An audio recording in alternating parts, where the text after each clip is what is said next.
Okay,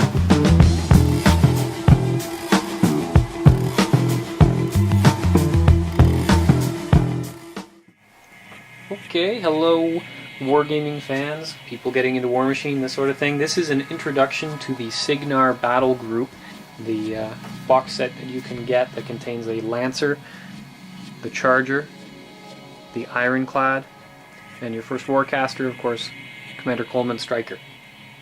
So let's have a quick look at the cards. We've got your Charger, which is the light warjack. It's got a dual cannon and a battle hammer. Gives you two options, where for a range attack or the battle hammer for close-up melee. The dual cannon has the added bonus of being a powerful attack. So you can charge him with one focus, you get a boosted attack and a boosted damage roll. Very cool. It has a rate of fire of 2, being a dual cannon, so you can pop 3 focus on him and have 2 fully charged power 12 boosted attacks and damage rolls. Okay, then you have your Ironclad, which is your beat stick essentially. He's a good melee warjack with an open fist, so he can have access to those power moves of arm locks, headlocks, throws, things like that. He's got a Quake Hammer, which is decent power weapon. Nice big hammer to knock stuff down on the critical or do lots of damage if you beat on it. This is basically a melee jack. You got to get him in close before he's really going to do much for you, other than be a big line of sight blocker. Okay, then you have your Lancer Warjack. He's your arc node. He allows you to cast spells from where he's located, so the Warcaster can be further back and channel his spell through that Warjack, giving you added range and also keeping your Warcaster out of harm's way. He's also a pretty decently armored Warjack because he has a shield. The shock shield gives you +2 to your armor, giving him armor 18, which is the same as your Ironclad. It also gives you the ability to, if somebody hits him, damage their Cortex, or if you want to send him in and have him hit a Warjack, he can knock out their Cortex with 3 shots, right? The other thing is he has reach with his spear, which is a low power weapon. This isn't typically the Warjack you put on the table if you want to do a lot of damage. You put him on the table for the arc node ability, or for that option of knocking out a Cortex. Okay, Coleman Stryker. He's got a hand cannon, which has a average range, average power. His real strength is in his sword, which does a pretty decent amount of damage. It's called the Quicksilver.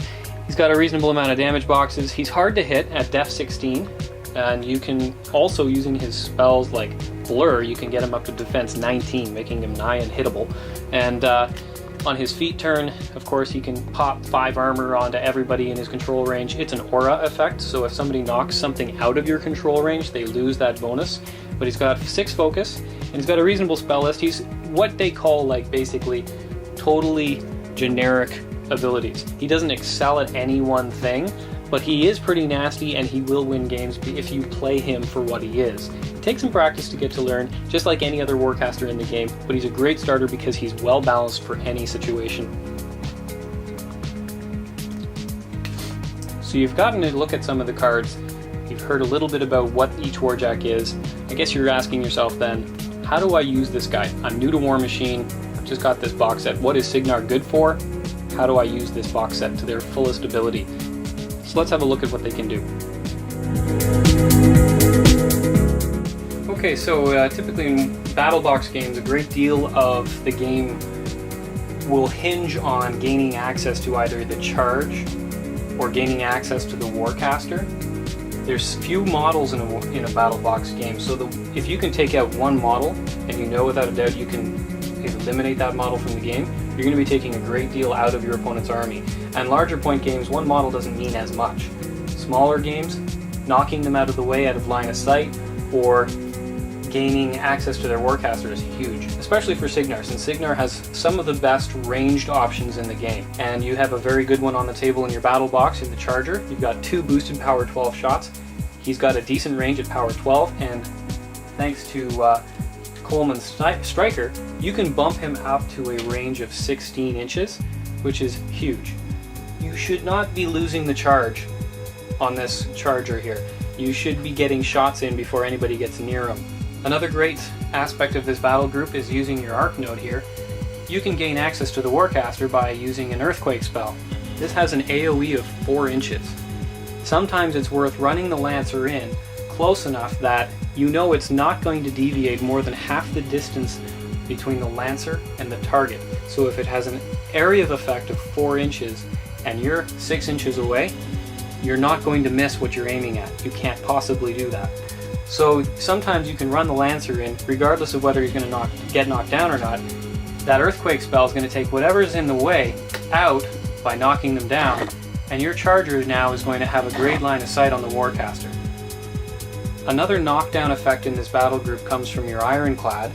He comes armed with the Quake Hammer, which not only knocks down on a critical, but you also have access to a special attack called a Tremor attack. You make one attack roll, and you compare that attack roll against the defense of everything within 2 inches in its front arc. They're knocked down. That again can gain access to the Warcaster for the Charger. The Lancer is not to be forgotten. This is one of those models that people have complained are overpriced or isn't really all that useful. You have the option of throwing him into a fight as an expendable, inexpensive Warjack. He basically has the armor of a heavy Warjack. He doesn't have the attacks of a heavy Warjack, but he can knock out the Cortex. And I've taken out Warcasters with a Lancer. It happens.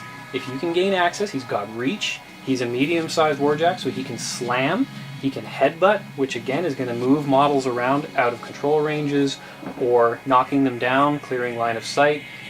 Very useful Warjack.